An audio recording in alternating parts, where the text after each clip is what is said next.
Good morning, everybody. Uneducated Economist here. So I wanted to share a couple of articles with you. I was reading this morning, two of them. And I tell you, like, even the professionals, like, I know there's a lot of economic theories out there, and nobody's going to be 100% right. Like, some people are going to be more right than others, but nobody's going to be 100% accurate on their predictions. It's like impossible to do that. I mean, if you could do it, then you'd be, fabulously wealthy, and you certainly wouldn't be on YouTube making videos or watching YouTube videos. Like, that's my opinion on it. So when I read some of these articles out there and I think, okay, finally I found somebody who's going to be talking about this, but then they still miss it, right? And it's just like, darn it, it was so close. Like, here's the problem that I'm finding with a lot of economic theory out there, in that a lot of people are judging so much of the past to predict the future, which is really, I mean, the only way you can really do it is to look at your history, and then that'll predict future trends. But the problem with it is that people expect something very similar or the same thing to happen. And it doesn't work like that. And you also have to take into consideration that there are so many changes that come into the theories now that nobody had before. One of those is like cryptocurrencies, negative interest rates. I mean, those are things that nobody had ever considered as part of economic theory. But now we have to incorporate the idea of cryptocurrencies and negative interest rates into our economic theories, which 15 years ago, you wouldn't have done. Like, that would not have been even part of the concepts. So every economist out there who has been studying this stuff since the 70s, a lot of them get stuck in the prior concepts that have existed, right? And so now moving forward, they're trying to incorporate these past ideas into the future trends in predictions. And that's really where I think, like, a lot of people have started to cloud or obscure their predictions instead of looking at it in a more, I don't know how to say it, but in a new updated way. I mean, because the new theories of the economy is going to start presenting itself from this point on. I mean, again, with cryptocurrencies and negative interest rates, the laws of economics are now being rewritten. So when I see like articles talking about the average inflation rate, I'm thinking, okay, cool. Here we have an economist, somebody who's writing an article for Bloomberg, talking about the average inflation, which is something that not a lot of people are discussing right now. Everybody talks about the 2% target and how the Fed has way overshot their target, but very few people talk about the average inflation rate over time. Now, something that I'm finding really interesting within this article is I'm not sure if it was, I didn't find the author. I'm sorry, I should have done that first before I did the video, but I just, anyway, what the author is trying to say inside of this article is that the price stability that the Federal Reserve has mandated was a 2% average inflation rate over time, right? Or they were mandated to do price stability, but they came up with this 2% target. They have recently changed that to the 2% average inflation rate over time. Now, something that I found interesting is by shifting from a 2% target to a 2% average inflation, and what a lot of people, and especially the economists out there, are thinking is that the Federal Reserve is still shooting for price stability because it's a 2% target. But it's not a 2% target, it's a 2% average over time. So you can have volatility within the inflation scenario as long as the average inflation is 2% over time. You can have extreme volatility within the inflation itself so long as it averages 2% over the long run. And this is where I think, like, a lot of people who are looking at the Federal Reserve and thinking of a Fed pivot, they're mistaken by it, because that's where the average inflation is starting to come in. We don't know how far back they're going. Like, are they going back 5 years, 10 years?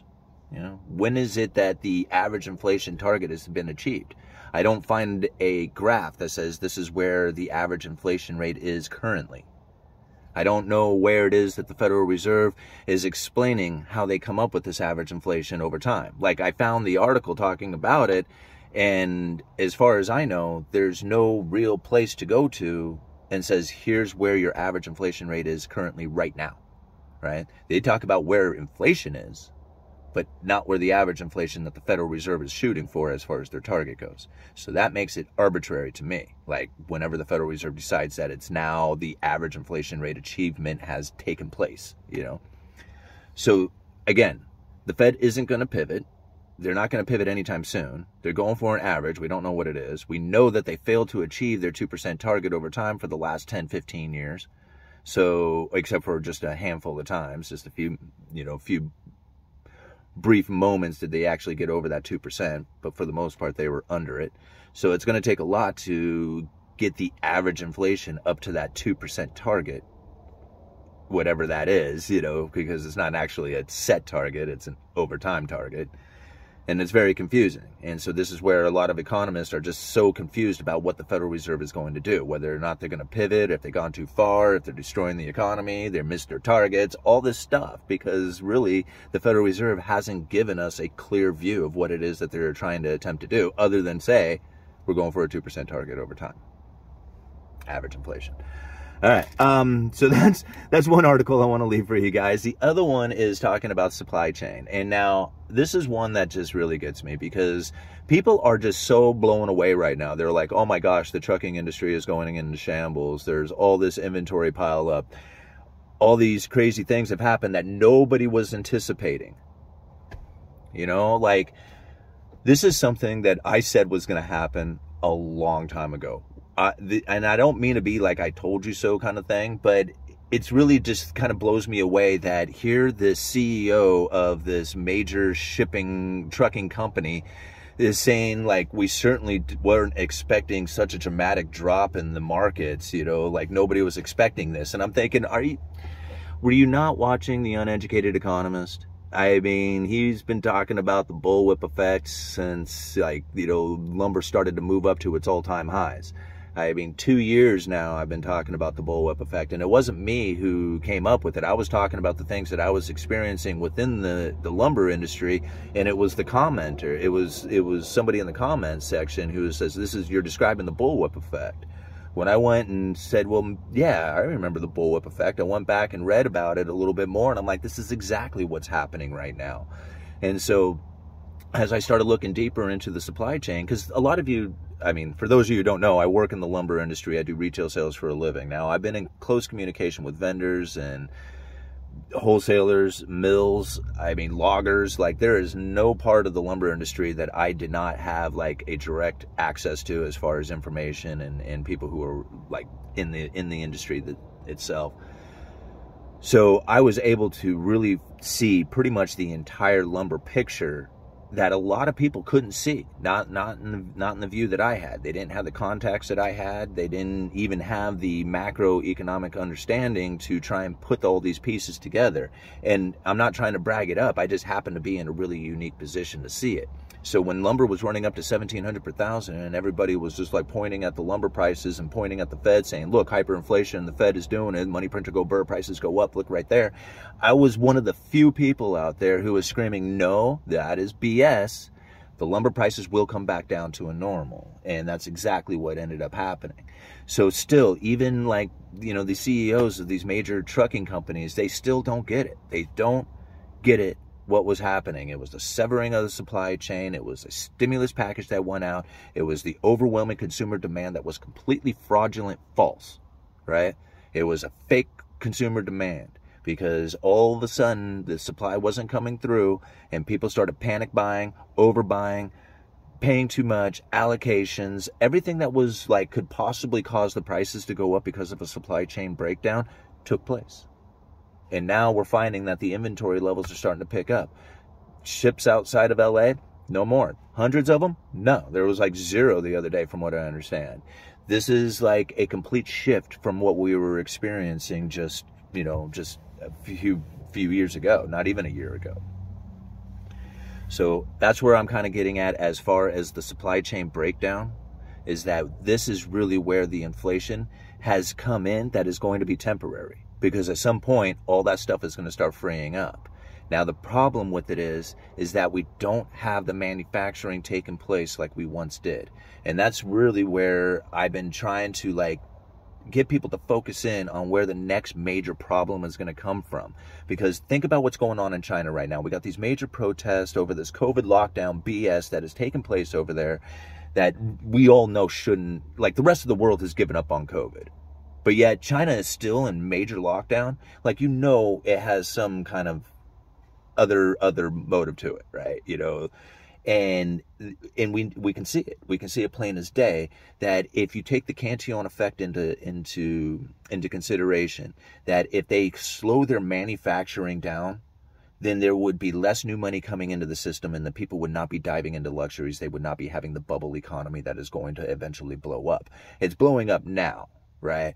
But they're trying to do the controlled demolition thing to try and bring it down, to restrict it as much as they can before they finally just back away from the whole thing and let the people go, and then essentially let free market conditions fix the problem, right? And that's the same thing we're experiencing. God, I just ramble in the morning, don't I? Okay, that's the same thing we're experiencing here in the United States. I was thinking about it. I said it on a live stream the other day, is that there's, you know, I see people blame capitalism, all right? And I'm going to say one more thing, and then I'm going to let you guys go because I got to go into work. But everybody blames capitalism. Now, capitalism, free market capitalism, was what built this country, made it great, okay? But since then, we have had all these rules and regulations that say, hey, you can't have all this free market capitalism because it's unfair to a bunch of group of people who don't know how it works, or don't know how to take advantage of this, being a free market capitalist, okay?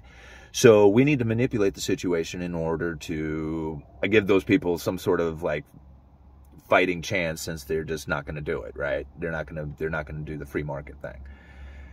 So as they start to restrict and manipulate the free market capitalism, what ends up happening is that it becomes this total manipulated Keynesian system in which that they feel that they can totally partake, you know, that government can take part inside of the economy, and somehow this is okay. But then when they realize that they have screwed it up so much with rules and regulations and restrictions, and, you know, all the stuff that goes with it, they have to finally say, okay, you know what, we're going to deregulate a lot of this stuff.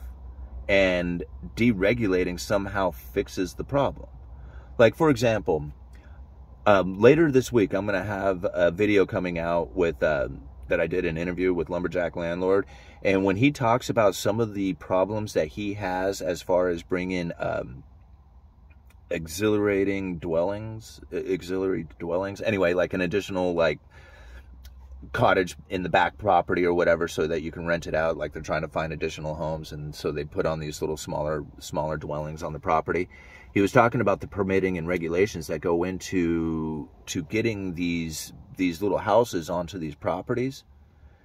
Before you even do any groundbreaking or anything, we're talking tens of thousands. I think he said something like $35,000 worth of fees, and through all the rules and regulations and all the crap that you have to go through just before you even break ground on stuff. And so when you think about, like, how many rules and regulations and restrictions and laws and stuff like that prevent people from conducting themselves in a free market condition, like to be able to just